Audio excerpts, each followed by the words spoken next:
Imagine that you are from the birth an assiduous person, not devoid of the talent and hard work. And from an early age, you are surrounded by people who are passionate about their work, and the latter deprives you of the right to plunge into the world of a different kind of occupation. Naturally, possessing the above qualities, you penetrate deeply into the world where you are forced to live, just by the fact of your birth, especially if you live 300 years ago, and no YouTube with educational content threatens you. You just cannot master the profession in a couple of months that will bring more money, and everything that is available a step away from your home does not attract you at all. Thus, we have to talk about the formation of the composer who rightfully occupies a special position in the Baroque world. And our topic will be just that first experience that led him to the rank of greats. And this is Johann Sebastian Bach. He was born into the family of Johann Ambrosius Bach and Maria Elisabeth Lemmerhirt. Elizabeth had a sister, the mother of Bach's cousin Johann Gottfried Walter. Omitting details that will simply confuse any ordinary person, I will only say that the Germans seriously believed that it was Lemmerhirt's blood that was perhaps of no small importance for the musical talents of the greatest son of the Bach family. But such an opinion has a right to exist. But, in fact, there were already musicians in this family. For example, Elizabeth's elder half-sister Helwig Lemmerhirt was the second wife of Ambrosius Bach, uncle, organist Johann Bach. And it is obvious that it was not blood, but the environment in which the boy was brought up, and had the influence that led him to what he would soon do.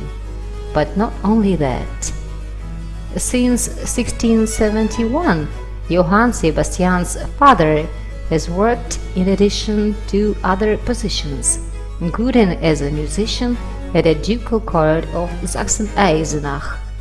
After the Reformation, all children in Eisenach were required to go to school between the ages of 5 and 12, and although there is no documentary evidence of this, Sebastian must have entered one of the city schools in 1690. From 1692, he attended to Lateinschule, the Latin school, and it offered a solid humanistic and theological education. But in 1794, Elizabeth dies, and Johann Sebastian's father will soon marry again, on Barbara Margret, daughter of former mayor of Arnstadt. At the age of 35, she has already been widowed twice. Her first husband was the musician Johann Bach, and the second was the theologian Jacobus Bartholomew. And this is one more detail in a piggy bank about the environment in which Bach was brought up. A month before the second marriage of Johann Ambrosius Bach, on October 23, 1684, he and his family celebrated the wedding of Johann's elder son Christopher Bach. The music for this occasion was composed by Bach's father, Johann Ambrosius, and Johann Pachelbel from neighboring Gotha. This was probably the only time that then 9-year-old Sebastian made Pachelbel his brother teacher. Greetings to the fans of the version about blood that made a Bach out of what he went into the story. But after a couple of months of marriage, Johann Sebastian's father dies, and soon the family breaks up. 9 years old Sebastian and his brother Johann Jacob were received by their older brother Johann Christopher Bach, an organist from Ohrdruf. All that you have just heard is a small but such an important introduction for a terribly objective picture of what served as the basis for the formation of Bach's genius. And now the time has come to turn to the next stage of the entire creative path of Johann Sebastian, which undoubtedly led him to the pedestal of the greatest composer of all the time, where together with him Bach fans still share the place for the title of the greatest with Antonio Vivaldi, and for good reason. The fact is that at the beginning of the 19th century, the fashion for a new Italian style spread throughout Europe, and the essence of this style was the concert per solo e tutti, for solo and other instruments. The dancers was Corelli and Gregory, but it was Vivaldi who achieved the perfection of this style, and already in 1711 his opus L'Estro Armonico, Harmonious Inspiration, was published, and with time Vivaldi precisely defined the established canon concerto per solo e tutti strumenti. Of course, Bach could not have been unaware of such a magnificent work, and even more so not to know that there are other Italian works that led this new Italian style to popularity throughout Europe, and the diligent Bach begins to practice this practice. In fact, by 1714, a series of 16 concertos by different masters was published. These are the finished concerts of Vivaldi, Marcello Telemann, Duke Johann Ernst von Sachsen-Weimar, and others. But as a single collection in a print, they appeared only in the middle of 19th century. Today they are listed in the catalogue of Bach's works under numbers from 972 to 987. Let's listen to these pieces again.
Of course, the genius of Bach would not be genius if he started only with the Italians and Vivaldi in particular.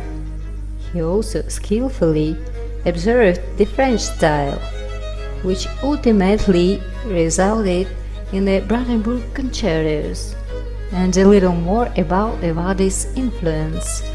Bach was so imbued with his shortened concert from Allegro Adagio Allegro, which was combined by the same chorales twice, and the interaction of as many as 4 solo instruments, with all, the ripieni, violin, and basso continuo, that he nevertheless reworked Vivaldi's concerto for violins to a concert for harpsichords. Both concertos are for your attention.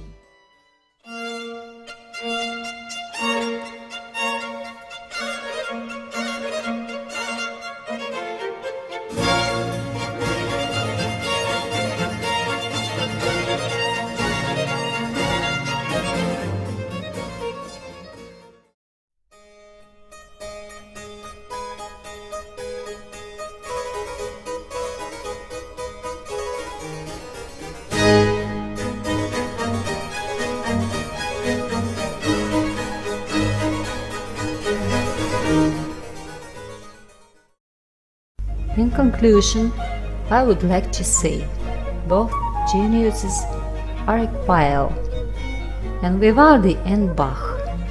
The first one composed music for everyone, and his genius works horizontally, covering the widest masses. Bach came to the conclusion that his genius rushed vertically into space, breaking away from those very broad masses.